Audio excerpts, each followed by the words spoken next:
Okay. So I just want to say I'm loving like this new genre of fiction where people are just like, what if parents apologized? Really? Because I Yeah. was reading this and I was like, this sounds like something my relative could write if they wanted to. It's a good genre for sure. How did you, oh, what was I gonna say? I was gonna ask you a question about it, but I completely forgot. Mm. But, what's it called? I was telling my mom, 'cause my grandfather is a lot like, has a lot of the same mannerisms and ways of thinking as I guess the fictional father that's writing the letters. And that kind of it came in really clear. And I think like being able to understand, because I think he said to me directly, like, we didn't have the same kind of love that, that we show now, like the love that we show now, where love entitles respect, but also care and like consideration for a bunch of other things. And he's had the conversation, I don't know, man. He's had the conversation before, just like, love for me was getting the roof over the house, making sure everybody's fed, making sure everybody's clothed. That was it. So it was a pretty good book. I really enjoyed. Well, I enjoyed the perspective that it gave. I'll say that. Yeah, one thing I would say is very it felt really like cathartic, and I really enjoy that like I think like other things that have reminded me of this is like I saw this, I think it was like a tweet that was like talking about how like, there's all these movies out right now by like minorities, like, everything everywhere all at once, or like we're like like minorities are like making these movies about or these books and these stories about like having like these cathartic experiences with these fictional parental characters who are, you know, releasing their trauma or like breaking a cycle of generational trauma. And I think that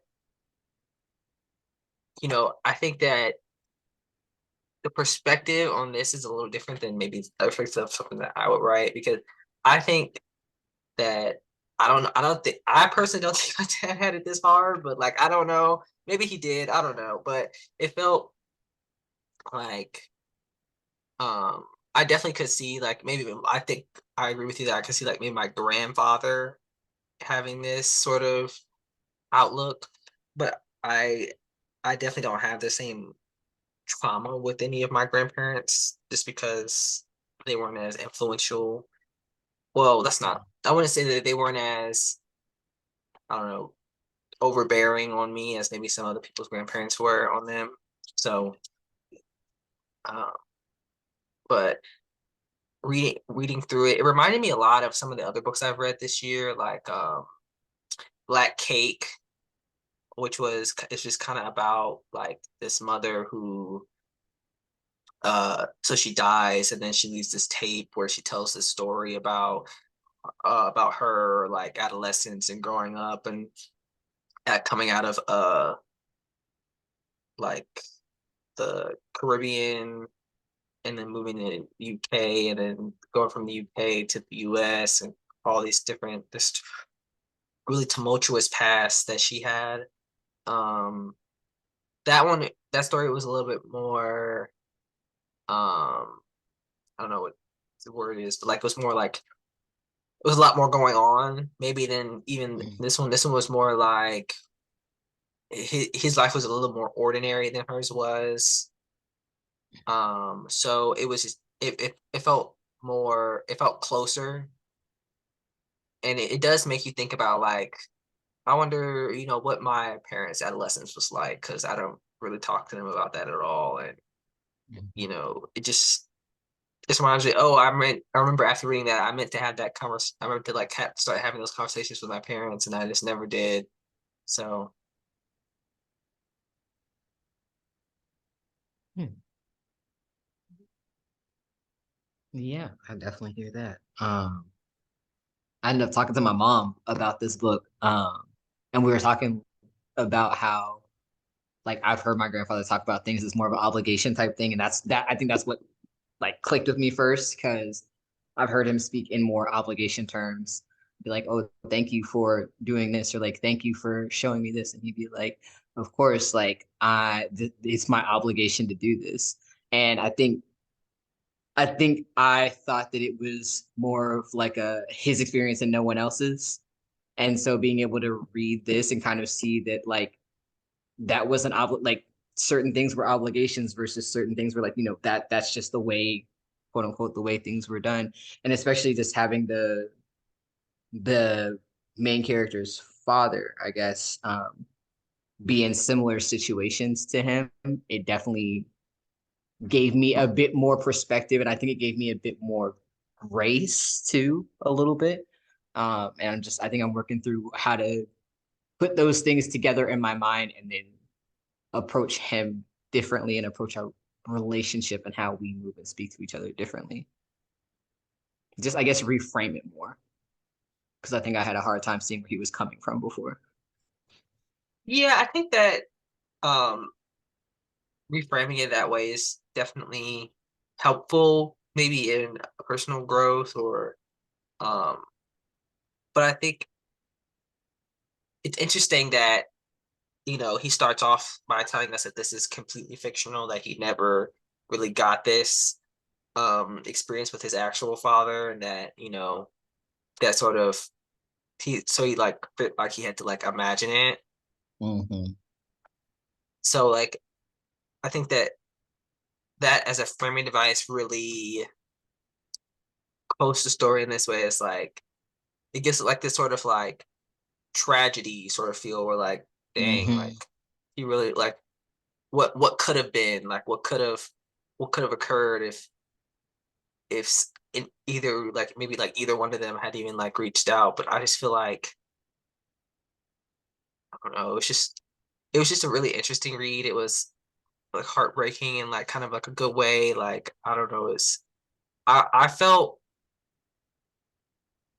some of the things that I mean that are in there. I was just like wow, that was Mm-hmm. like a lot of the stories. I was like, oof, that is like to even like contend with the fact that your parents had like done those things would be Yeah, like exactly. wow. I think, Yeah. yes, that felt like part of it was like, especially remembering that it was fiction and remembering that that didn't happen.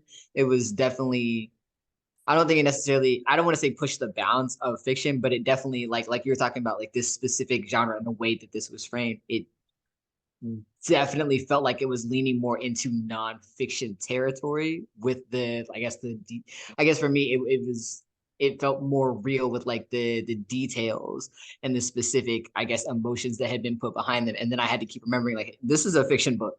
This did not happen at all. So definitely that was an interesting part for sure.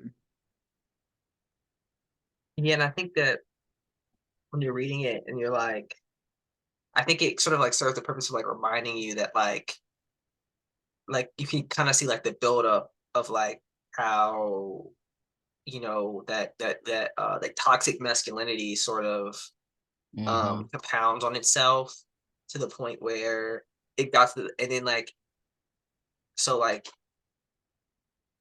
as a child you're sort of like seeing everything that your parents are doing to you as like a fresh experience of like them freshly reacting to things that are happening to you, but it's also like them carrying their past traumas into the relationship they have with you, and it sort of colors their reaction to everything you do. And I think that starting from his adolescence and then leading into that, as opposed to like maybe I don't know jumping around in time, was like really formative in that way, I think. Mm-hmm.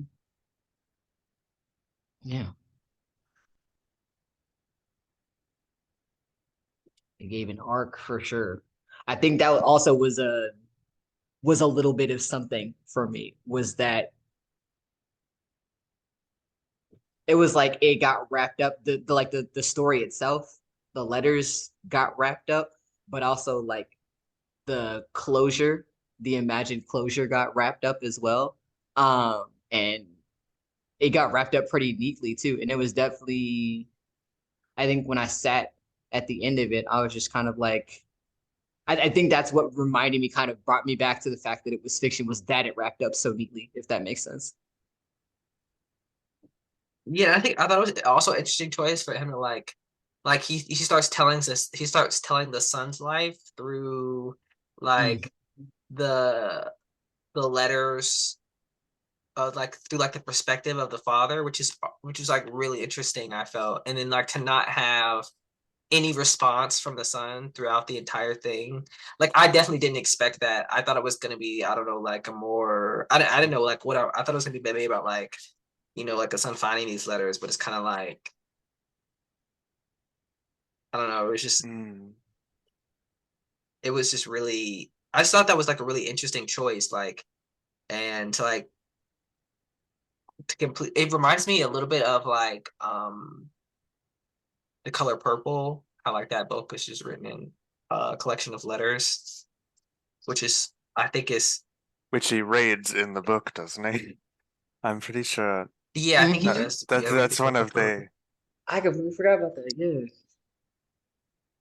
his wife starts giving him books to read.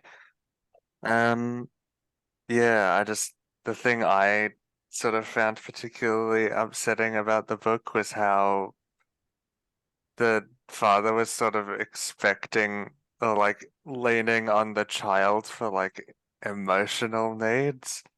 Like it was specifically they're like in the car and the child's just like false alarm. I'm not actually gay, and it's just like, oh, thank goodness, that's a relief. And I'm just like, oh my God, because the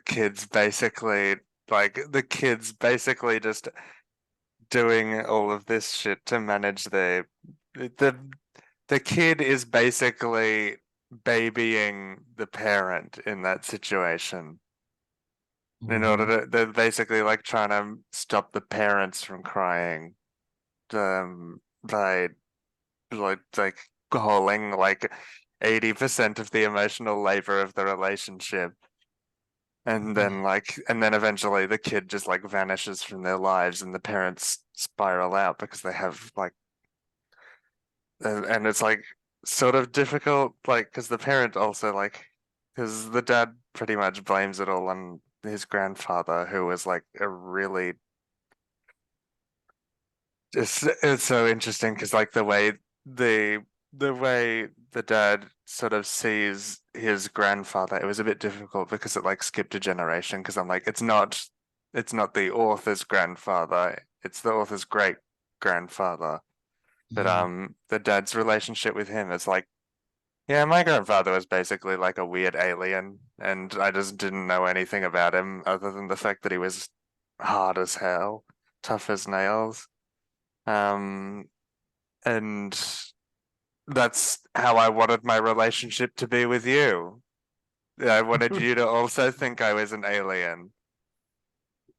And so I hit you. And it's just like, yeah, it's like it's very like, how they talk about like emotional intelligence. This is like emotional stupidity. And it's just basically like not understanding how it's stuffing your life up, but like also like really wanting it to be a certain way and then like being sad and not knowing why and then like giving up by the time it's too late. So that was really sad for me, watching the kid do a bunch of stuff, like watching the kid like actively performing emotional labor to like make sure their parents weren't too upset and then just vanishing. That's yeah. And like also just the way the parents sort of see the dad sort of observes the relationship with a child as like a resource investment. It's like, okay, you were an idiot baby for like 16 years. So, and I spent tons of money making sure you weren't dead and also got you a piano and stuff. You're like, I invested all this money in you. And now your end of the bargain is that you turn into the person that I want. And that was the other thing that was very upsetting to me, because I sort of have that a bit with my parents. That's like the part I relate to a lot, because my parents like invert. My parents will like leverage leverage the resource investment that I incurred by existing, and yeah, it's like that's like yeah. Yeah, it is really interesting to see, especially because there aren't any responses from the son. So like you just get like the complete side, the parents' complete side of the story, and then like it doesn't like there's not like any inroad to like it doesn't the book never forgives anything. It only at and only like maybe in like in some ways asks for forgiveness, but it's very similar to like as it I thought it was interesting that it's not like a conversation. Uh it's just like a stream of consciousness kind of. And then so like in that sense, it's like we're getting like a unadulterated unadulterated like uninterrupted view of the consciousness of this deeply flawed human. And then like we see like basically everything that this person feels like they've done wrong, and they're talking about it. And then like as a reader, you're sort of getting this experience where you're allowed to like interact with it, to like say like, oh, like it reminds you of like the things that have happened to you, and or like the stories that you've heard, or like maybe the some of the men that you've encountered in your life.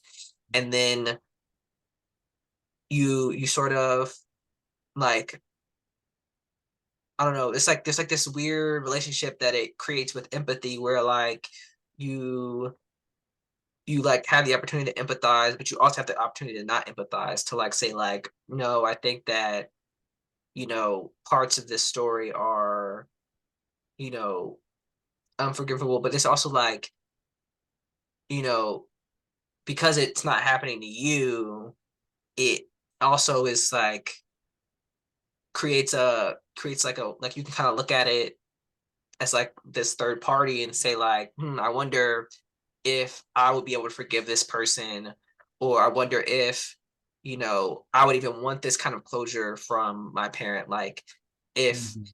we had this sort of relationship. Like as someone who had a relationship with their stepfather, but like didn't really have any relationship with their actual father, it's interesting that like I never had that sort of relationship with progeny that the author sort of has with his father, or like this pretend father has with his grandfather. Like because I never actually like knew my father, I don't know anything about his parentage, or how that how that how that became involved in his lack of interaction in my life.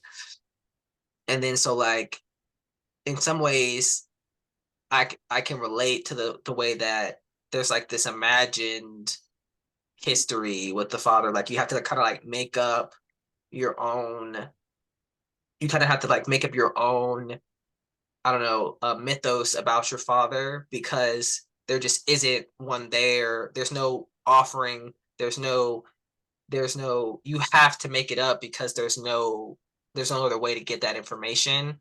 Because my mother doesn't even know my father, that well. Like she doesn't know, like, and the stuff that he's ever told her, and they don't talk anymore, and they're not friends anymore.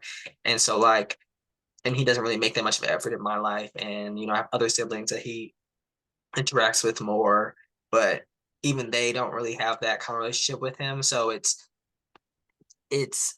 he's kind of like this elusive mystery figure in all of our lives. And it just, so like, in I can relate to the that need to like create this persona for your father, because there isn't anything there for you to interact with.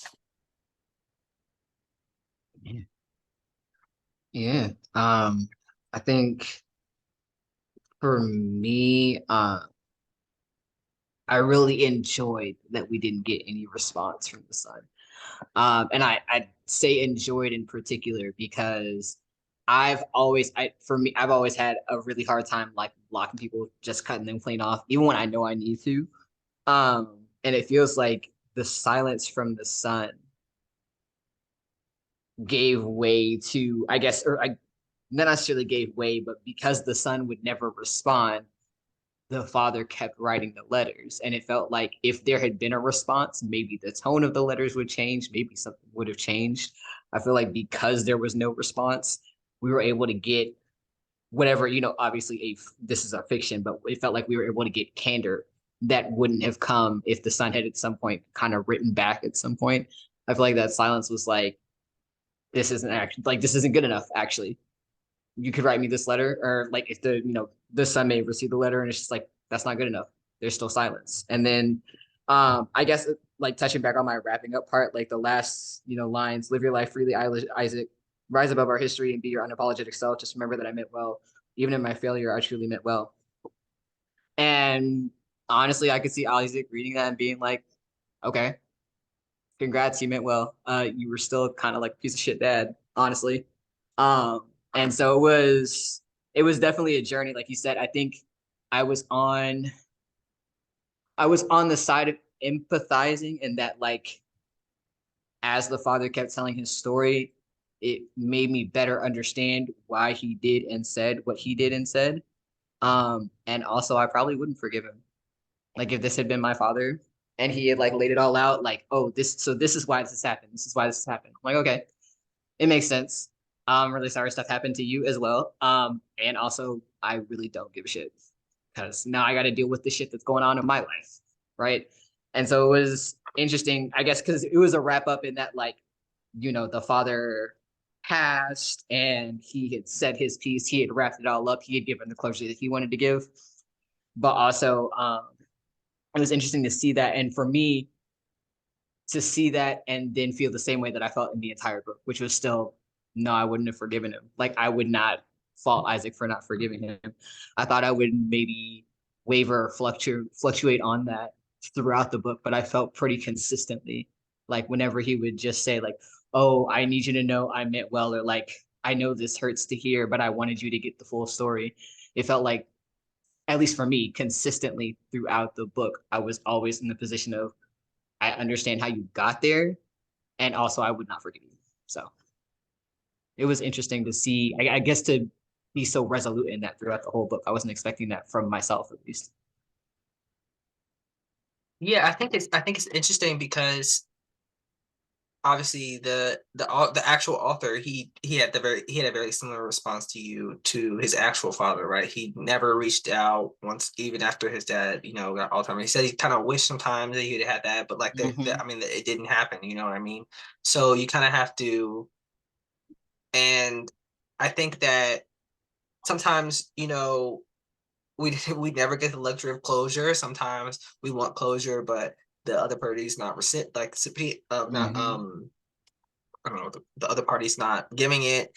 And so like you kind of like in this sense, like you kind of are stuck in this place where like you kind of have to like either make up that forgiveness on your own or just decide that like you don't really have to give that person forgiveness. You can kind of like forgiveness is something that isn't owed to anyone. It's not gonna like there's like this, like this concept of like radical forgiveness where you're supposed to like forgive everyone and like move on. But then like there's also this concept of like you don't have to give that to people. You don't have to say like, you know, you don't owe people the like a forgiveness in order to like continue your own Yeah. growth the way that some people like to frame it. Mm-hmm. So like to so like if I was Isaac, right, I definitely would be in a place where like I would be like, okay, I I'm sure you felt like you did your best, but that doesn't change the harm that was done to me. And that doesn't Exactly. mean that I'm gonna bridge this gap that you feel like you want me to bridge. And that doesn't mean that it's even gonna be helpful to me to bridge this gap. because Mhm. in doing that, it can only cause further harm to me. And there are there are there Like were boundaries that were crossed that can't be uncrossed. that was like the thing I was saying was like the parent was like demanding emotional support from the child in a lot of ways. I think like the dad was relying on the child coming back and like basically doing all of the emotional work of forgiveness. It looks Mhm. like because he like never throughout the book did the parent go, you know what, I was wrong. Like like the parent never goes, you know what, I get it now. You're gay and that's all right. Like I'm gonna stop mistreating you. Like that was never a promise the parent made. The parent just said, "Man, I wish you were still around," over and over again, but never indicated that they had resolved the core issue. Mhm. Uh, And had yeah. like speaking specifically on that point, like I think as far as I can remember, the father in all of the like trying to reconcile, trying to efforts, being like, I realize you are who you are now. It's like the father never once was like, Isaac, you're gay. And I understand that now. And it's fine. It took me a while now, but it's fine. The closest we really ever get to that is him just continuously being like, Isaac, like I understand who you are now and I should have loved you better. But it's like if you can't state like that outright problem here, if we're just still skirting around the issue, like even those last sentences, live yourself unapologetically. It's like who do you think stopped that, sir? Let's who do you think stopped that? And so it definitely, Who do you think it was apologizing to? Like, and it definitely, yeah, like like both of you guys were talking about, or sorry, both of you were talking about with the just the like the father continuously being like, yeah, letter after letter after letter, where it's like, I endured this trauma, I endured this trauma, I inflicted trauma on you, I inflicted trauma on your mom. Did you know about this trauma on your mom? I bet you didn't, because I did this too. And also, I don't know if you remember this one, but I also did this. And I think that's what you were talking about, Alan, where it's like, okay, now I remember a lot more things that I didn't remember before, and now I'm like, I feel worse. I feel worse than I did before. And so it definitely felt like, I mean, it was self-serving, of course. I think when I had read the whatever the thingy, I forgot what you call it, the summary or whatever it's called. Blur. When I mhm. When I read that before, like right before I started reading it, I was like, of course this is gonna be a self-serving on the fictional father's part, right? Um, and so I think I'd already come in it with a mindset like it's kind of gonna be bullshit. But I also like I think I really resonate with that silence because it does make me think about my own dad. One of the last times I talked to my dad, because he's black now. I love that for myself. But one of the last times I had talked to my dad, he asked me why I didn't do something. He asked me, he was gonna try and get something together. And his wife is very controlling, bless his heart. And also racist, doesn't really like black people. And I told him, I was like, you know what? I said, I'll make you a proposition. You ask your wife. If she's cool with you doing this, I'll get it together myself. When I tell you I never heard back from him in like a year. So I just went ahead and blocked him. And so it was something like, it was kind of like that, where it was like, he had originally called me to confront me about an issue. And then when I kind of asked him back about it, and it felt kind of like a bit of this book where it was like, the father's pouring out all his heart, all his soul. And I feel like if the son would have wrote back to him and been like, what the fuck does any of this have to do with the fact that you harmed me? What are you planning to do about that? I feel like he would have gotten no response from the father. And it's like and definitely, incorporating my own experiences into the book, but it feels like it definitely was the father kind of trying to say his piece before he left, but more in a way where he just wanted to get it out. It didn't really feel like, while there was understanding that he could have moved differently. And I feel like that's more of the phrasing, like we were talking about earlier, like how he could have moved differently, not necessarily that he was sorry and that he should have done better, but that things could have been different. He could have moved different. It felt like it was mainly benefiting the father rather than offering any comfort, any sort of reassurance, any closure to the son at all, if the son were to receive it in the first place. right. Like If he's very much like just trauma dumping on his son. mm-hmm, Like he's kind of sort of like saying, you know, this happened, this happened, this happened, excuse after excuse, and then he's like also just like, you know, dumping, pouring all this out on his son. It doesn't really have anything to do with, you know, a lot of it has really nothing to do with their relationship to really, each other, right? He's just kind of like sort of like using his son as an outlet to tell his own story because he feels like his son is like this last thing he has on earth to that like his like progeny, like his son is like Ian said, like he feels like his son is his investment in the world, and that's all that he's leaving behind as like his um you know, his mark on the world. So like he feels like he's owed this closure from his son in a way. Like it's mm-hmm, kind of how like you might have like a, you know, like an Alcoholics Anonymous kind of thing where like, you know, one of the steps in the program is that, you know, they ask for forgiveness or whatever, stuff like mm-hmm. that. And I do hate that stuff. It's And it's it's it's a wild step. What did you say? Colics Anonymous? Alcoholics Anonymous, Alcoholics. AA. Alcoholic. Mm-hmm. Yeah, Yeah, so like one yeah. of the I'm not an expert on Alcoholics Anonymous program, so I don't want to say like that's for sure. I've just through my experience, my limited exposure to the program, I it reminded me of like how one of their steps is like how you're supposed to ask the person, Mm-hmm. you're supposed to go to all the people that you've wronged and ask for forgiveness. And I feel like there's an issue I have with that is that it puts the people that you've harmed in a precarious position where they have to receive this sort of Yeah, yeah. confrontation, even though they may not be comfortable with it, even though they might not be in a place where they want to have this interaction with you. And I think that Isaac's father is very much on that same kind of tip where he's like he's you know loading all this onto his son, and then in some ways he's sort of passing this trauma down to his son because his son now has to carry the weight of what his all the things his father has done that he might not even have known about, and now he has to and And now a plot of land. and then so now he has to like think like, oh, now he's burdened with all these things that his dad just decided to dump on him. And I think like what like the couple of months or maybe even like the couple of months that he writes these letters in, because I wasn't paying that much attention to the dates. I was just kind of thinking of them as I chapters. know I think there they've was a like Thanksgiving. it's kind of There like was it's a kind of like over like a year maybe, I think.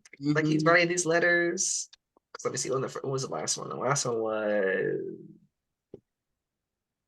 February 10th, 2004, and the first one is what is it Oh like yeah, September?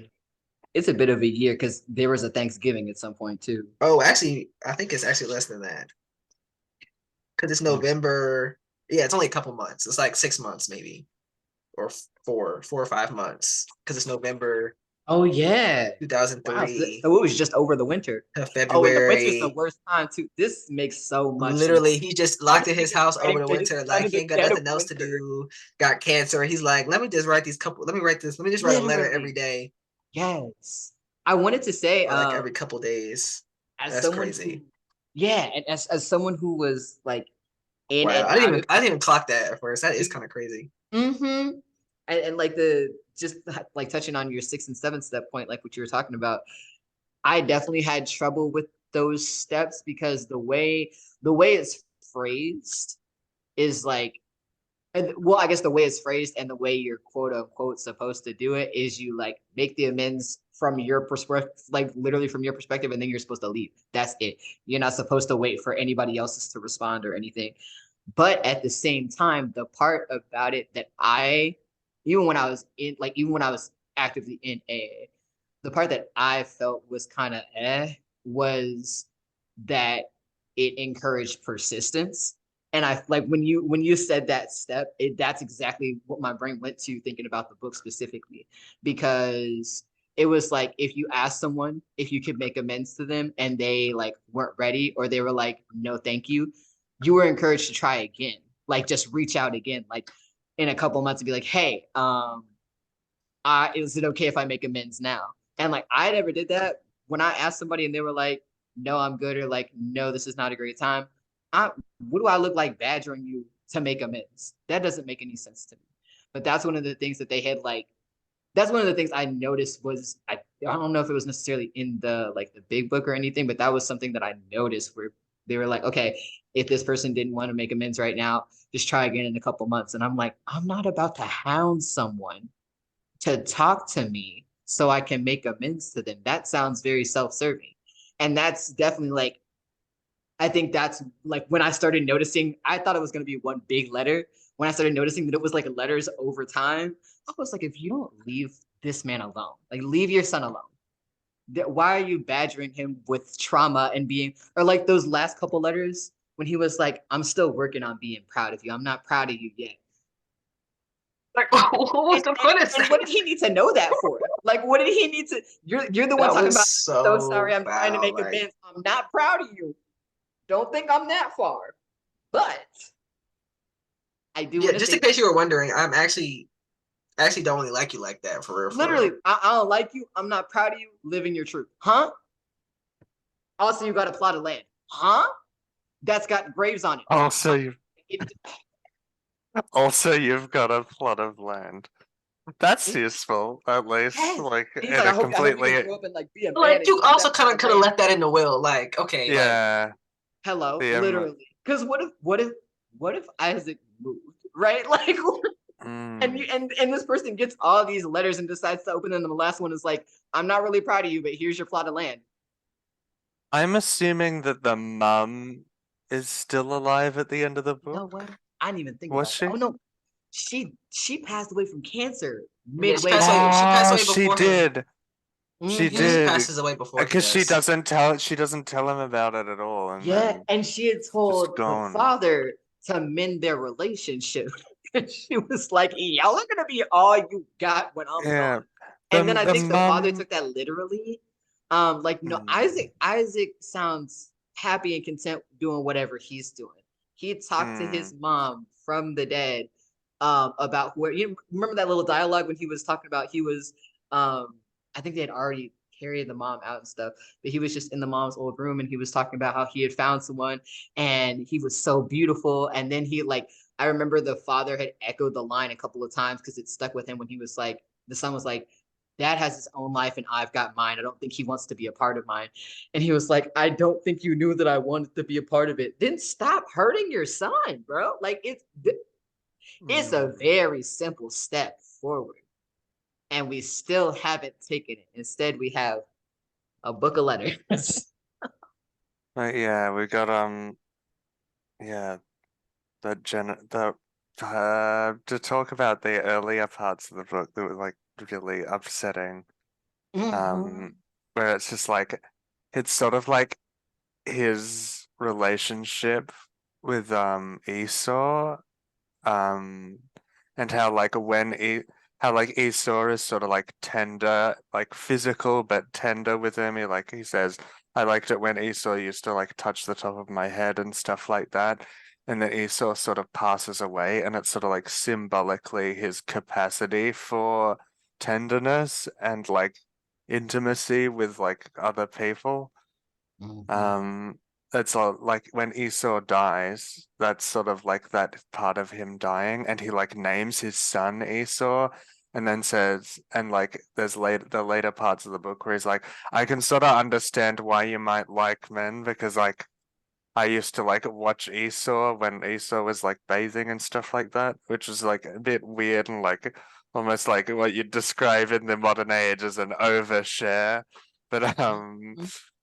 like it's sort of like yeah, that was really sad. That was sad to me. Like it wasn't like when he was like blaming his relationship with his obscenely emotionally stunted grandfather.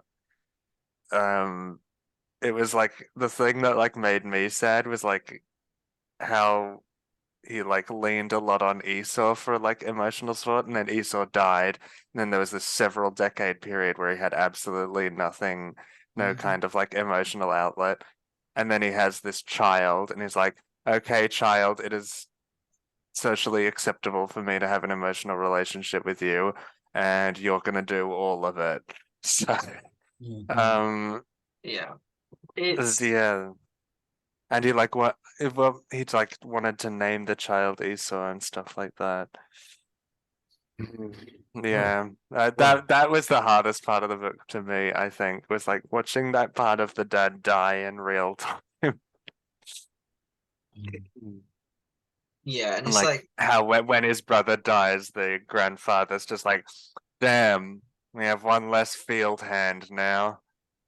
yeah, that was He was crazy, like, right? you're gonna have to step up your duty. It's like, Mm. mm, I hope you're ready to pick up the slack, bestie. The grandfather would not have used the grandfather would not have used the word bestie. I'm sorry, that Send them out to the fields, like, imagine. whoa. Nobody wants to work anymore. Get off your fucking ass and work. Mhm.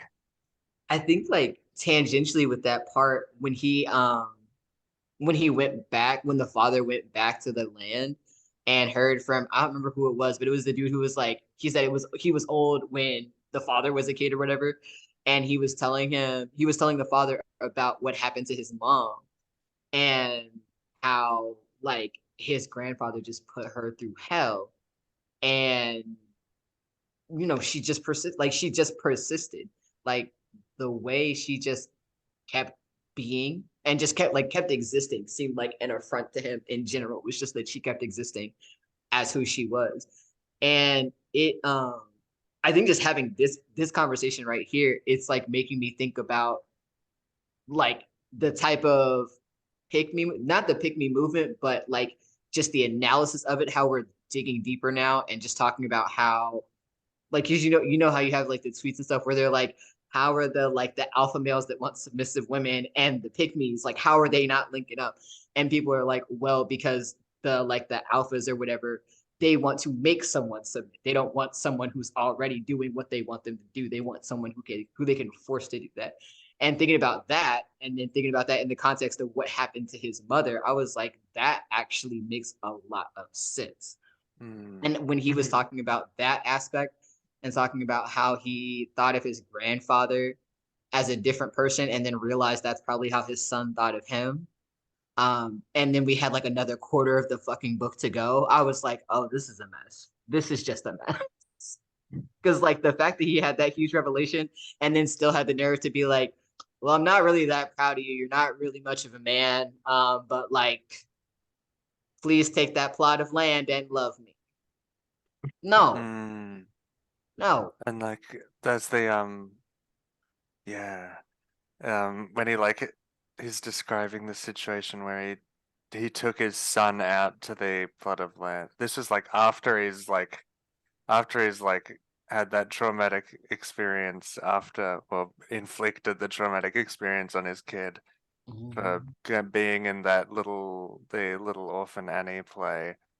Um, he takes him out to Arkansas to like wander around the land and talk to him about stuff. He's like, "Wow, I really enjoyed that trip. I like having a positive emotional relationship with you. Like, I wish we Mhm. could do that more." And the son's like, the son doesn't respond, but the son's just like, "Yeah, me too." Anyway, Yeah, and see then ya. the son detecting that there's something going on there more than his father's telling him, and then his dad just Mm. being like, "No, no, no, no, no, we're leaving now." Great time, love this. Yeah, it's just like, yeah, it sounds like your mother wants to have a chat with me. Hmm. The And spirits yeah, of your ancestors. and then when he was talking about seeing how his son had painted that land, how it had painted like that Arkansas plot, and how it was just the most beautiful thing he had ever seen. He was so happy that he had remembered the land so wonderfully and so beautifully. It felt like there were so many opportunities for him to have a change of heart in the midst of the Mm, 1001 letters that he had written to his son with no response. Like there were mm, so many opportunities to just humanize, I think, and to like it doesn't, you don't have to, even if you aren't proud of your son, you really don't need to write in a letter, I'm not proud of you, like I'm not there yet, especially if you're like, if the whole goal of the letters is to make, is not necessarily to make amends, but to explain and then to try and reconcile. If that's the point of the letters and you're recounting all of these experiences that could have helped you on that journey, and then you're kind of like, I realize that now. And then like either the letter ends or nothing changes or both. It's just like, okay, you've given me, Mm, what I'm hearing is that you've been given and you've had just independently countless experiences to figure your shit out.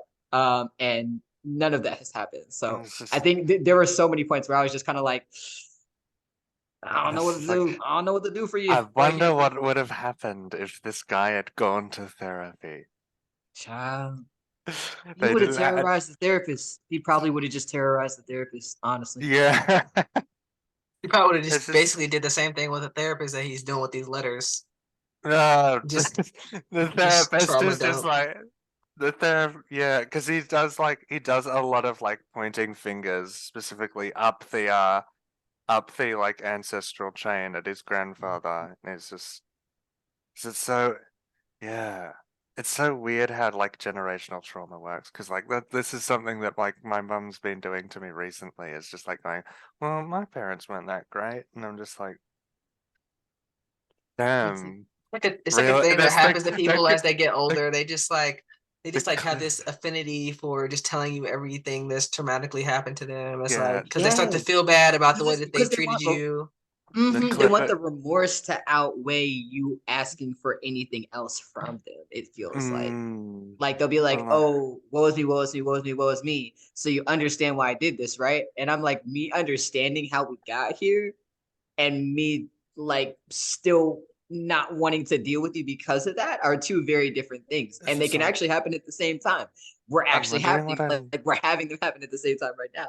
But it's like It's it definitely had that impact for real, where it's like you will blame everything else, and it's like, yes, there are a bunch of, what, like from what we're getting from this book, there are a bunch of factors that influenced why his father was the way he was. And Right. also, you still got to take accountability for the fact that you did it. There were a lot of factors influencing what you did, and also it was you that did it. Point blank. mm, And it also doesn't like it's not like explaining giving an excuse is not the same as giving an apology either. So like Mm-hmm. they like to act like those are like one and the same. Like, oh, like you forgive me, right? Because I told you like why. Literally, like, oh, my mom beat me, that's why I beat you. So you forgive me, right? Huh? No, you just told me where you got it from. That's, we didn't get anywhere. Right. If Like anything, that. now we just both need to go to therapy. Like, mm, but yeah, yeah. that's, it definitely did feel like it was just like you said, there was a lot of pointing fingers everywhere. And it's like, yes, there are fingers to point. One of those fingers has to be at you. Like at the end of Mm, the day, a lot of things influenced what he did. And it was really yeah. tragic that it happened. And also, like, you were still the one that did the action. And you were He, the one that did the action like uncoerced. We got, like, accountability just has to happen. it's just Whether or not you wanted to, accountability has to happen. whenever he was talking about himself, he'd always say, "I don't know why I did that, but I did it." And or the other one is, "That's just how thing we were just back then." And yeah, that's like one of the most cringe, Mm-hmm. cringe and like overused explanations ever. But Mm-hmm. I don't know yeah, why I did this. Say for the generational trauma I'll dump on you now. Do you forgive me? Would you like to go for some ice cream? yeah, it's just Exactly. so upsetting. And then return to the same thing when you say no. That's the thing. I think that would be the thing, is like, if his son responded and was like, actually no, I have a very good feeling that this man would return to the same thing he's been doing this whole time. Because it's Mm, like, oh, you didn't accept, like, from his perspective, he'd be like, oh, you didn't accept my apology. And his son would be like, you trauma dumped on me. I'm just, And nothing has changed. So no, and now you're doing the same thing again. Great, great, great. So, mm. Yeah, it's just It was a lot packed into a small book. I'll say that. yeah, and like the fact that he like yeah, when he started the book by saying, yeah, like my grandfather spent like the first like huge segment of his life as literal property and stuff like that. So like understanding that like it hasn't got like there's like that unresolved element like and like the fact that the people would go on to treat their children as property is really just really upsetting. The just the fact that like they start the book with that and it's like you have to wonder how much his grandfather was like because he like basically only describes his grandfather as like basically a machine almost Mhm. like just this emotionally dispassionate entity that just understands the rest of his family members as a bunch of like people in a workplace basically who need to perform a task and then he doesn't like understand that like that's wrong almost Mhm. and sort of feels entitled to treat his own family in the same way. Uh I think yeah, I'm not sure. It just and then like yeah, when he's like I think I already went there. I already discussed how he like his brother is sort of like Esau is basically just like the symbolically like his like last chance at like being an emotional being that and then like when he passes away he like basically cocoons until he meets his mother and then basically fucks up that relationship. Yeah. It's so weird he like initiates the relationship with his mother going, oh yeah, I really like this person because they're like real and like are their own person. And then for some reason that begins to frustrate him several decades into the relationship. Mhm. Mhm. And then I think the other thing that stuck with me was that constant insistence throughout the letters. Like I just wanted you to be a man. I just wanted to make you into a man. And I was like, Mm, especially as he kept it's the same thing that I've talked about before. Like, reading more through his letters, it's like you think his conception of whatever man was for him wouldn't change after he's talked about all these different things that he's come to and learned. Like the the different conceptions of love compared to when he had love or whatever he experienced as a child, and then like the different conceptions of man and what manhood and manliness is, blah blah blah. um it felt like he talked about change and he talked about things that happen, but like on the actual points and things that his son would want to hear. Like I guess the things that matter, like the actual deep things, not the superficial parts that kind of shape and skirt around them, but the actual roots of the issue, it feels like hadn't really changed for him. And he never really touches on those deeper parts. Or I guess never touches on them in a way that indicates anything changed in his perceptions from like whenever he started writing the letters or whenever him and Isaac were still talking to where he is when he passed. mm, Yeah. yeah. There's the it's just yeah, when he has like a conversation, I think, is it like outside a congregation with like a homeless man? And it's Mhm. just like basically like they commiserate for a bit and then disappear from each other's lives. And it's just yeah, don't really it's so crazy how we can like have so many experiences where it should be like light bulbs going off and it's just damn. I guess being miserable is like my personality.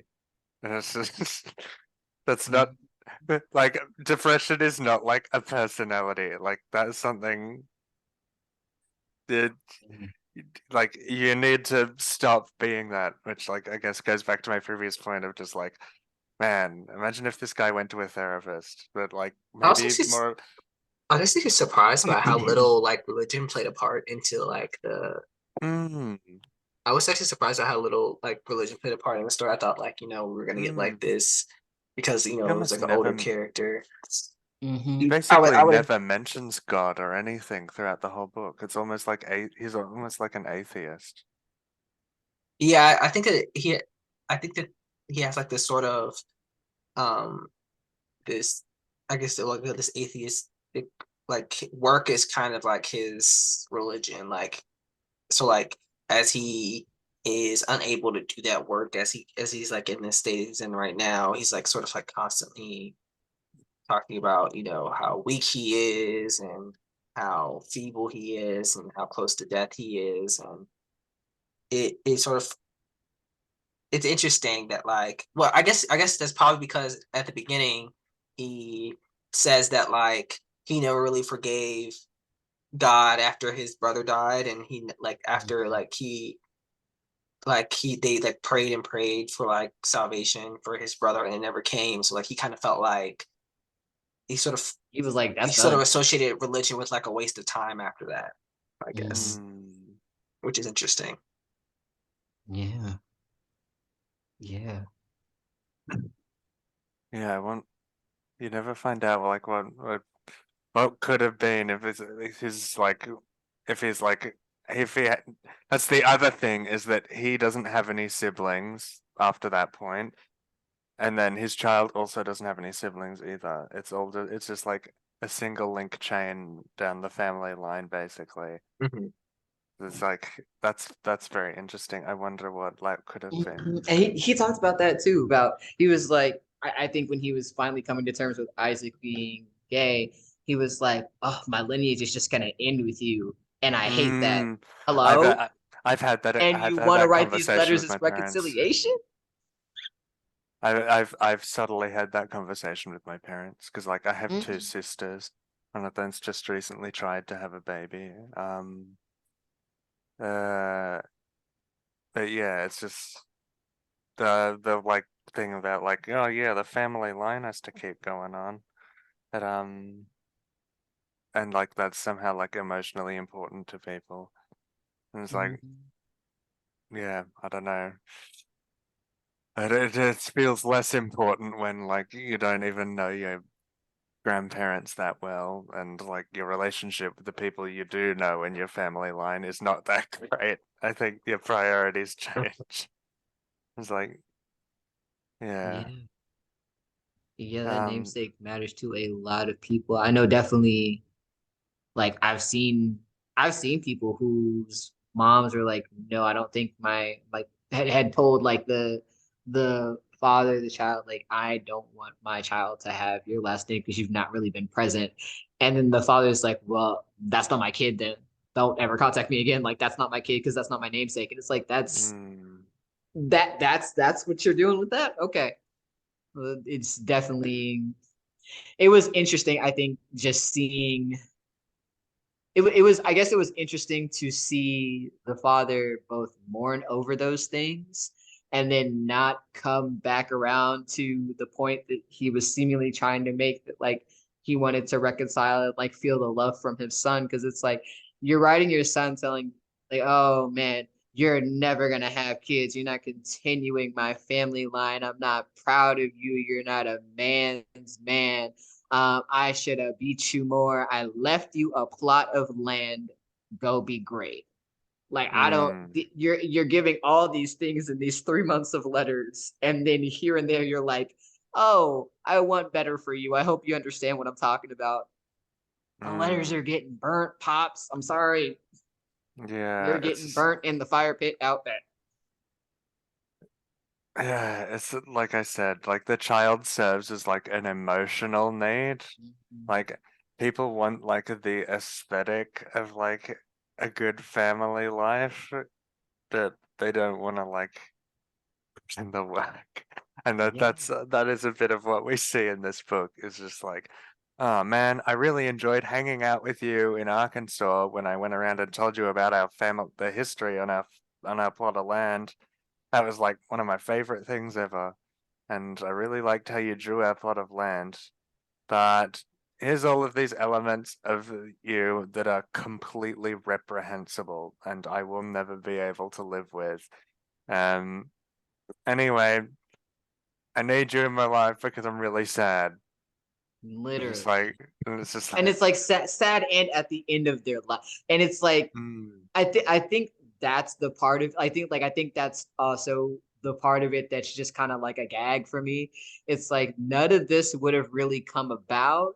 Because I think what he had started talking about towards the very end of the book, how like he had seen death coming for him, and he was like, with my last months, I want to write to my son and like tell him everything. And mm, it's like if you had lived a long, healthy life, would you have even cared to talk to your son again? Like, would this be happening at all? mm. If you didn't need someone Yeah, to care for it's like you, it this goes like back to the like, the conversation a lot of people are having right now, where it's like people's family members are treating them like shit and then wondering where they are later in life. Like, no, you treated that person like shit for years, years and decades. Why would they want to take care of you at the end of their life when you made their life a living hell? If not actually like made their life a quite literal living hell.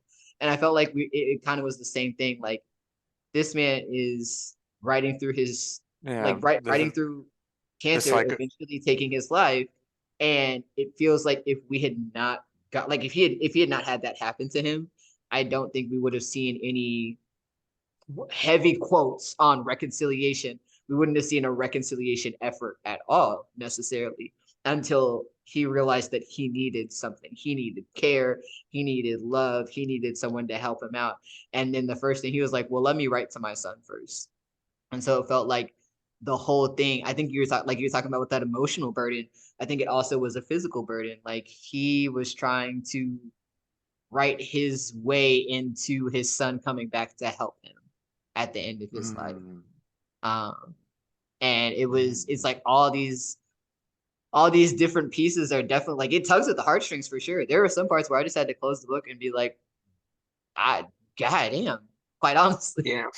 But mm, at the same time, it was I think like what I had said at the beginning, I was very interested by the fact that I never wavered from the that's not forgivable. Like that for me, that point never wavered. It did tug at the heartstrings a lot because I was like, wow, like you've been through a lot, and like this is really hard to read. And also it's not gonna be me. I'm not gonna be there. That's not gonna be me. mm, And it was interesting being able to balance those out. I feel like especially when I was younger, it was really really hard for me to not let the remorse and the empathizing outweigh the well this still is unforgivable to me. And so I ended up I think we were having that conversation at the very beginning just like how forgiveness can sometimes feel forced or feel like especially if you're in certain religions or if you're forced into certain religions it feels like it has to be a thing for you to heal. And I think I got caught up in that. And so being able to hold those two, like, wow, this is a really tragic upbringing. Definitely understand how you got here. Fuck no, I'm not forgiving you though. It was kind that of was holding us together. that was the other part of other thing that wasn't really discussed that we haven't discussed yet was like when he's describing his time at school and he's like, yeah, we bullied a kid and then they died. Mm-hmm. Anyway, it's just He was like, I'm telling you so you'll know how I grew up.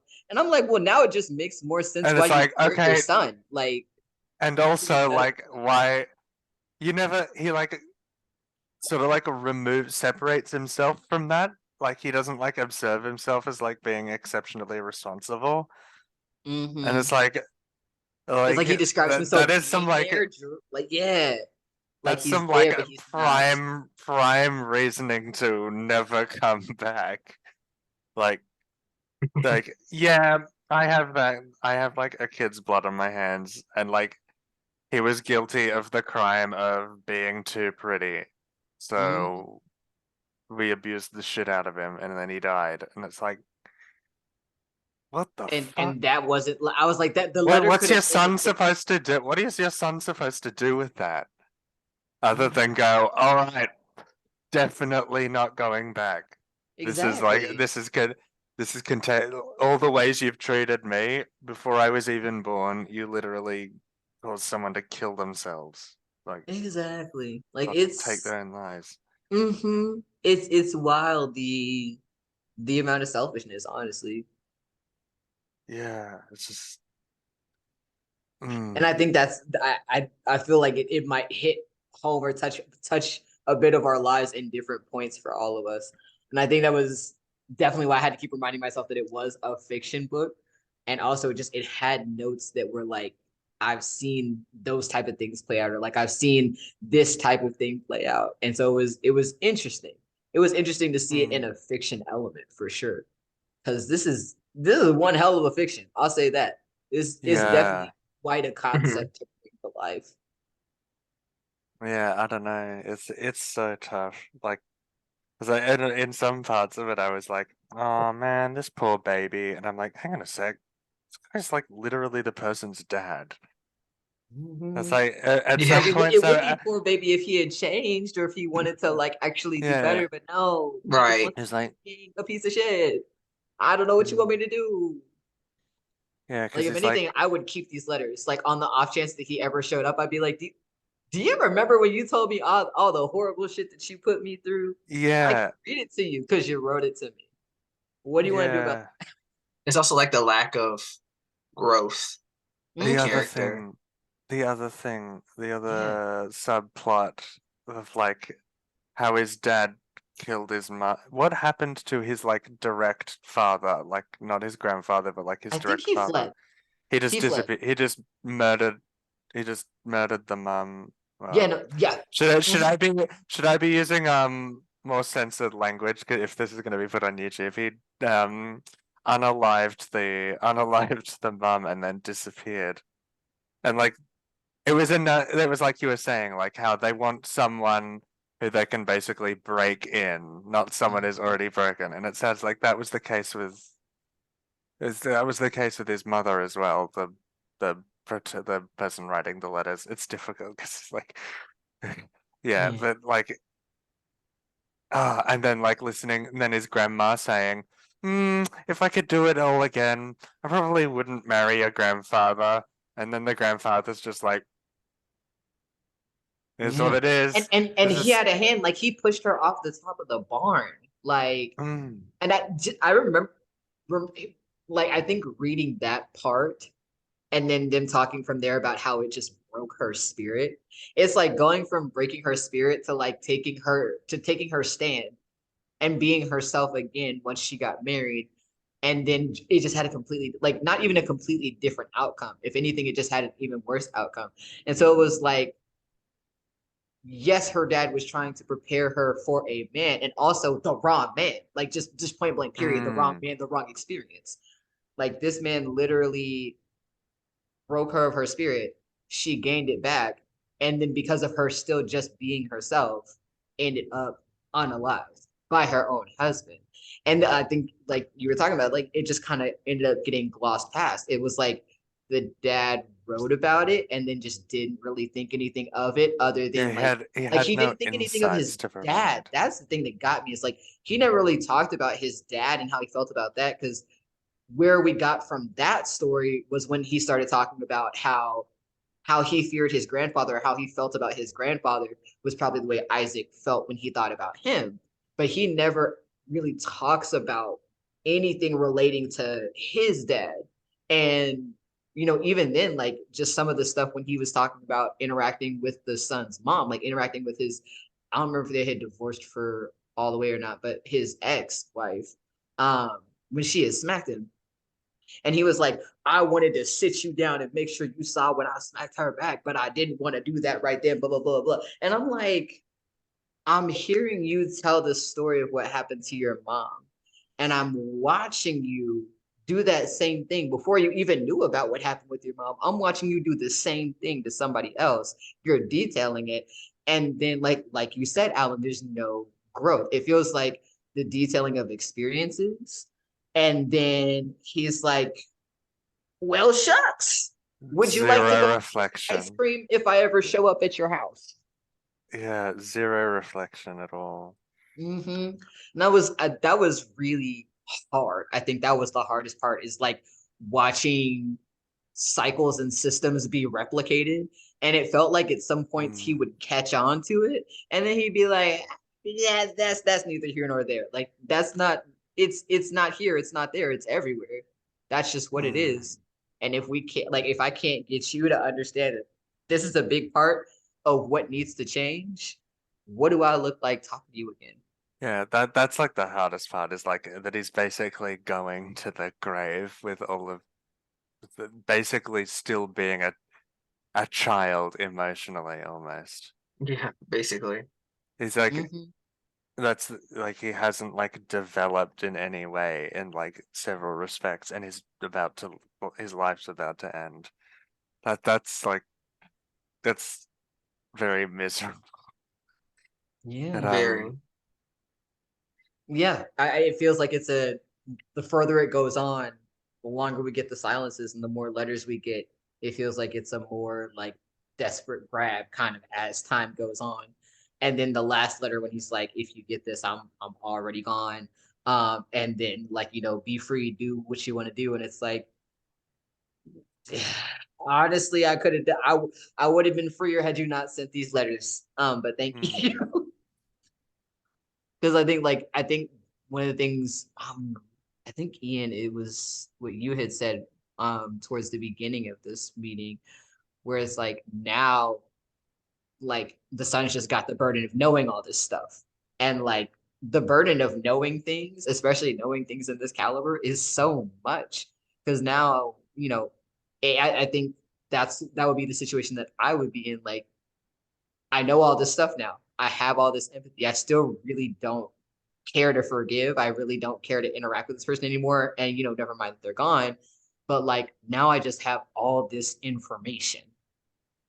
And whether or not I like it, Isaac seems to be able to connect the dots from what we're able to hear from, like, the father talking to the mother or the father talking to Isaac. And so it's like Isaac just has all this information now. And he's probably going to connect the dots over time, but it's like, what is that going to do for him um, when he really just didn't need to know any of this stuff at all?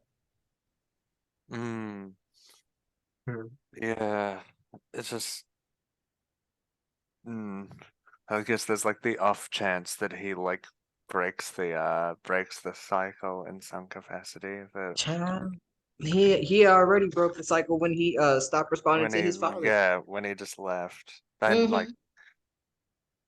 And mm, maybe he won't. I mean, I have friends that definitely talk about the likelihood that maybe they won't have kids because of the trauma that they have from. and it's like how do you know that you're not gonna be the one and you're not just gonna stuff your kids up? Like that's like something a conversation I've had with my friends is like, what are you gonna do if your kid is someone that you can't stand? Like but before you even get pregnant or anything like that, it's like, well, what would you do if your kid is something that you fundamentally don't agree with?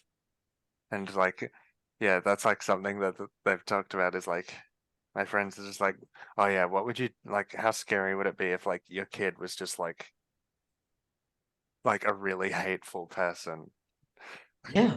or And something I think like about Yeah, that? that'd that. be crazy. I think about that a lot. Like, because that, I mean, we're watching that kind of situation play out in real time sometimes. When I tell you Twitter is one heck of a place because someone's mom, like, it was one of the Manosphere bros that was talking about how, like, it was one of the ones that was talking about more extreme stuff, like how women, lots of things. And his mom was on Twitter talking about, I didn't raise him this way. I don't know what he's talking about or why he's doing this, but I didn't raise him this way at all. And it was definitely interesting, I guess, to see a parent's perspective on that. Because it's like your son is Mm, out here perpetuating misogyny to the point of like maybe potentially causing harm to women, like just in mm. general. And Hmm. you gotta get on the internet and be like, I promise you I didn't raise him like this. Like, oh no, no. Yeah, that would be so hard seeing your child like go into regressive politics. It's just like we hear lots of examples of like people escaping parents with like appalling like appalling like relationship ethic, but seeing your child like learn it from like an alien environment would be pretty tough. Mhm.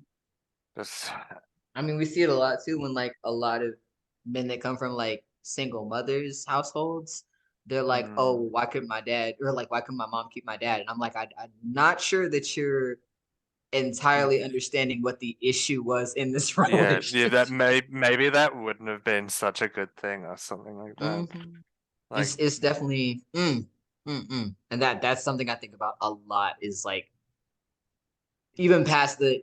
like getting past my own stuff with having kids, like being trans and masculine presenting is already going to be difficulty, but like definitely like having kids, making sure that I don't pass on, making sure that I do break cycles and making sure that I don't pass things on to my kids.